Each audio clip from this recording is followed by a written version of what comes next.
we have taken a vote to come out of executive session, and we are now going to address 2024-3 matter, and I'd like a motion. We could do that. We just clarify that no action was taken. No action was taken during the executive session. That's right. I need a motion with regards to matter 2024-3 that the board had not found any facts to substantiate going forward with that complaint. I'll make the motion. Second it. All in favor? Aye. The next motion will be related to 2025-1 and 2025-2. The motion would be no legal basis, again, to take action on those two complaints. Motion, please. I'll move. Second, Second. all in favor? Aye. Aye. Next matter is a discussion on the Code of Ethics Local Law 2 of 2022, where we're going to discuss some potential amendments to the local law for future referral to the Board of Supervisors. One of the matters that I have thought about, and I think we've had to face when examining these complaints, are having a consistent definition of who is family, if you will, or who does the complainant relate to, not the complainant, the party being reported on or alleged to have violated a ethics law. We want to open that up for some discussion. I would appreciate a restatement of the different definitions of family in regards to state versus town versus our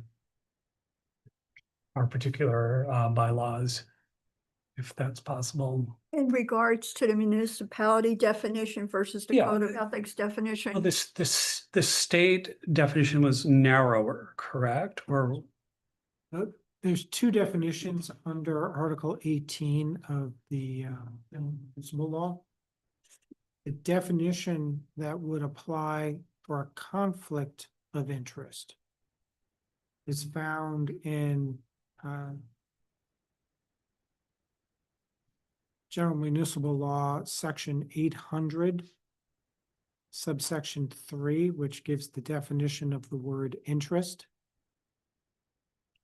And part of that definition says that for the purposes of this article, which is the conflict of interests article, a municipal officer or employee shall be deemed to have an interest in a contract of his spouse, minor children, and dependents, except a contract of employment with the municipality for which the officer or employee serves.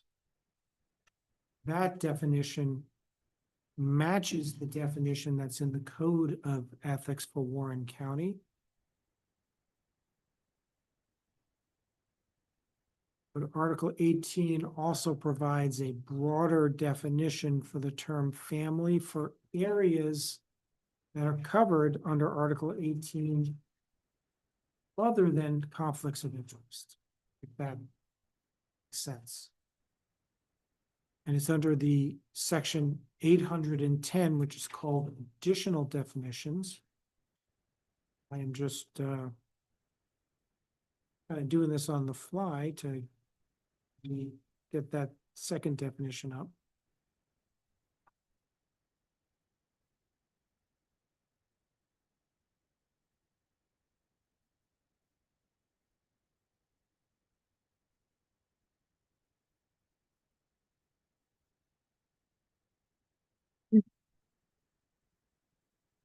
Under section 810, subparagraph 7 of the general municipal law, it gives a definition for the term relative.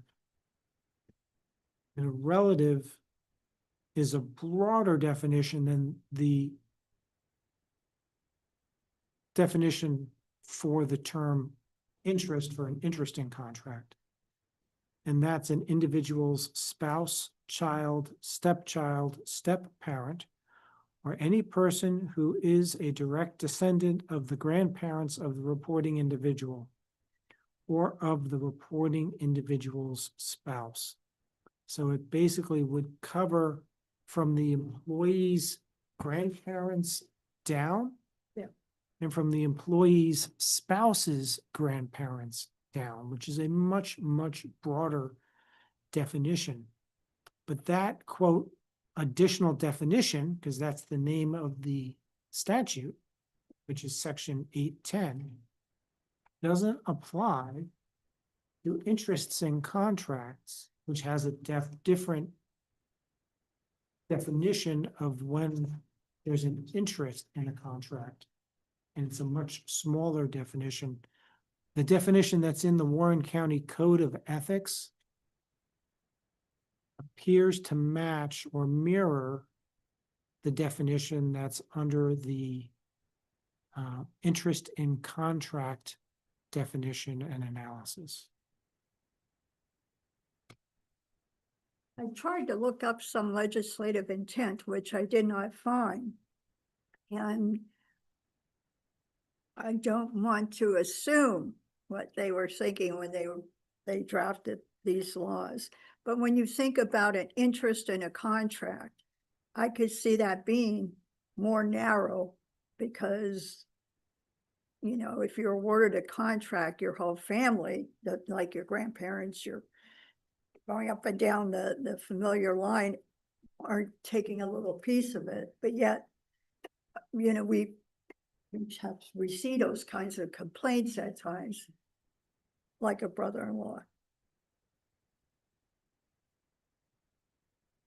I suspect because the next section under Article 18 is section 811, which has to do with the form for annual statements of financial disclosure, that the disconnect in the area that the board may want to look at, maybe going into the next meeting, is whether the financial disclosure statement's definition of a relative should be as narrow as when there's a conflict of interest, or if it should be a much broader definition that would be consistent with section 810, which includes from the grandparents down.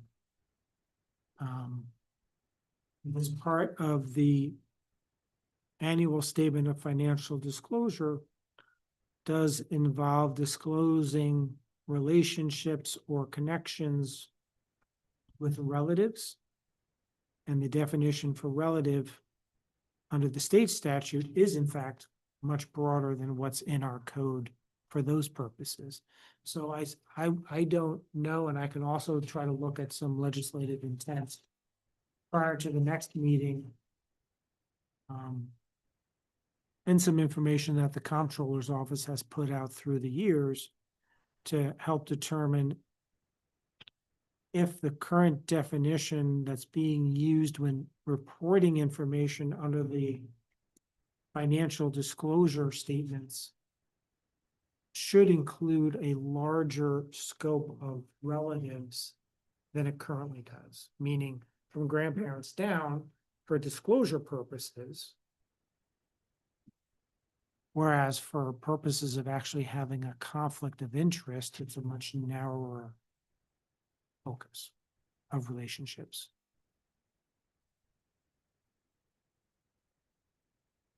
Would it also be beneficial when you're looking at drafting the definition? Also, we all have seen the difficulty in people having and filling out consistently the financial disclosures. I mean, the form may be a good time to redraft the form once we get that definition approved. Let me throw this out. In a smaller community, is the expanded the section 811 definition, is that too arduous? Is that just, that's a very broad categorization in a pretty small community. Obviously includes cousins and, that's, It does, yeah. that seems like, I mean, maybe it isn't, but I don't know, but it seems burdensome to me. What, are you looking at it in the way of having a conflict of interest for contracts or just for disclosure? For disclosure, or should they all be the same thing? And in a narrower field, I guess.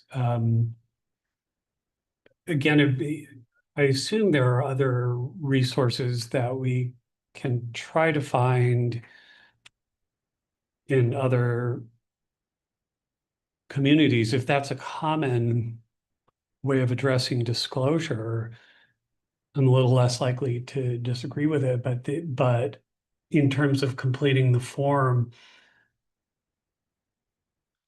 I'm not sure that, you don't want to make it harder than it needs to be either, because again, people have hard enough time completing it. I suppose as long as we define it well, it doesn't matter too much. But the point could be like one part of the current form requires the disclosure of property.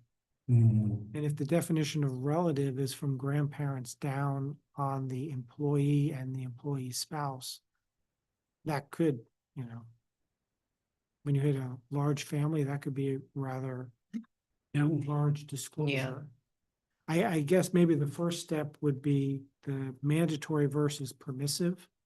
So my office doing a little deeper dive to see if that's a mandatory definition for purposes of financial disclosure, why it's there, why they have that second definition under Article 18. Because if it's mandatory, then there's really not discretion.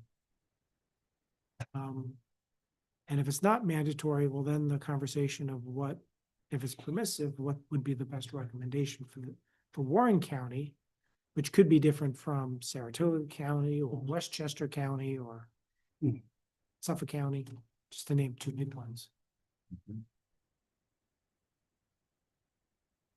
But I'll look at that one as well, going into the next meeting.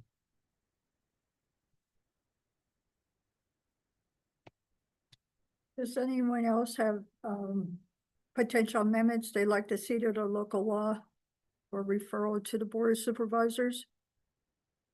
Future referral. I don't think we're ready yet to make an immediate referral.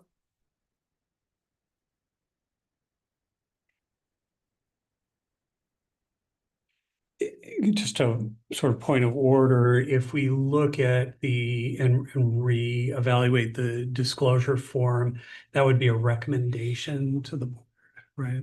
Well, what you would be doing is you'd be making a recommendation. It would most likely go to the Personnel Committee. Okay. And from the Personnel Committee, then be forwarded as a proposed resolution.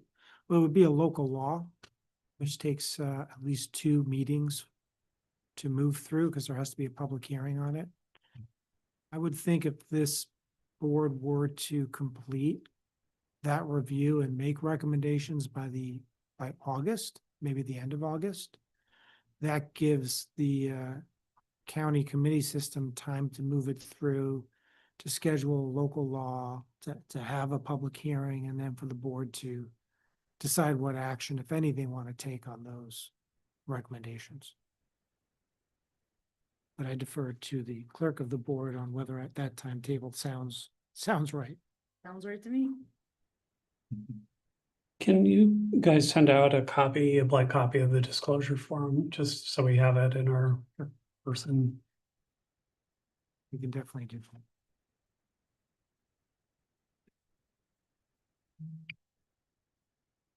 Because obviously this would help people completing the form, but also people who have issues with disclosure and solidify it for them as well.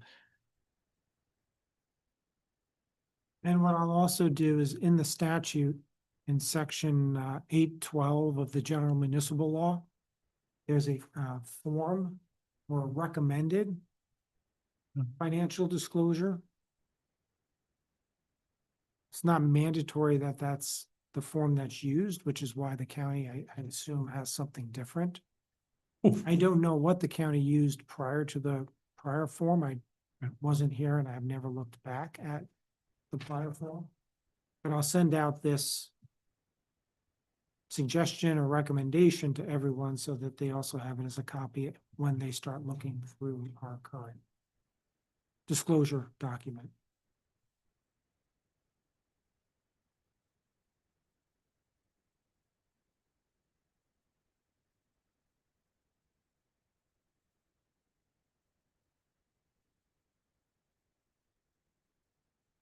Anyone else? For discussion?